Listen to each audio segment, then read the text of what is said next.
नमस्कार, माझं नाव सचिन पाटील।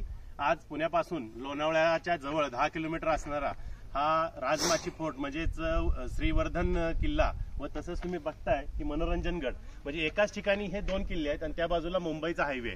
या किल्ल्याचं वर्चस्व असं आहे इतिहासामध्ये की हा किल्ला छत्रपती शिवाजी महाराजांनी 1657 साली हा आपल्या मराठ्यांच्या ताब्यात आला। पुण्यापासून ठाण्यापर्यंत हा पूर्ण विसापूर, लोहगड, तुंग, तिकोना तसंच श्रीवर्धन व मनोरंजनगड हा पूर्ण प्रांत जिंकल्यानंतर या मराठ्यांच्या या प्रांतावर लक्ष ठेवण्यासाठी या किल्ल्याचा भरपूर वापरला। या किल्ल्याची हकीकत अशी आहे की 2500 वर्षापूर्वीचा हा किल्ला, या किल्ल्याचं अस्तित्व आहे। म्हणजे जवळपास 2500 पासून जास्त या किल्ल्याला जास्त दिवस झालेले आहेत। तसंच आज आम्ही आल्यानंतर बघितलं वरती यायला 40 मिनिटं लागतात व 40 मिनिटांनंतर इथं आल्यानंतर हा बालेकिल्ला आहे। बालेकिल्ल्यानंतर दोन माच्या आहेत, एक राजमाची आहे, एक मुंबईच्या साईडला दिसणारी एक दुसरी माची आहे।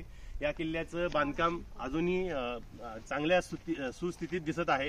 तर मी प्रत्येकाला विनंती करतो की या किल्ल्याला एकदा जरूर भेट द्यावी। धन्यवाद। ह्या किल्ल्यावरती येताना सगळ्यात महत्त्वाचं जे आहे की लोणावळा सोडल्यापासून साधारण 11 किलोमीटरचा जो प्रवास आहे तो कच्चा रस्ता आहे आणि बहुतेक या ठिकाणी बाईक ट्रेकर आपल्याला पुष्कळ दिसतील आणि बरेचसे मुंबईचे जे प्रवासी आहेत जे किल्ले फिरण्याला उत्सुक आहेत ते या राजमाचीवरती मुक्कामाला येतात स्वतःचे टेंट घेऊन किंवा या ठिकाणी राहण्याची व्यवस्था आहे।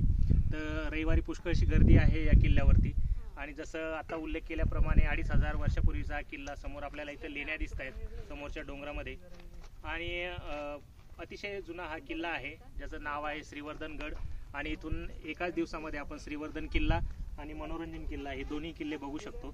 तर अतिशय सुंदर ठिकाण आहे आणि साहजिकच मला वाटतं पावसाळ्यामध्ये अजून जास्त या ठिकाणी पर्यटक राहत असतील। लोणावळ्याच्या जवळ असल्यामुळे या ठिकाणी बरीचशी गर्दी असते। तर सर्वांनी आवर्जून या किल्ल्याला भेट द्यावी आणि चढण्यासाठी थोडा सोपा किल्ला आहे, परंतु वर आल्यानंतर तुम्हाला नक्कीच या किल्ल्यावरती जे किल्ला बघण्याचं समाधान आहे ते या ठिकाणी लाभेल। धन्यवाद।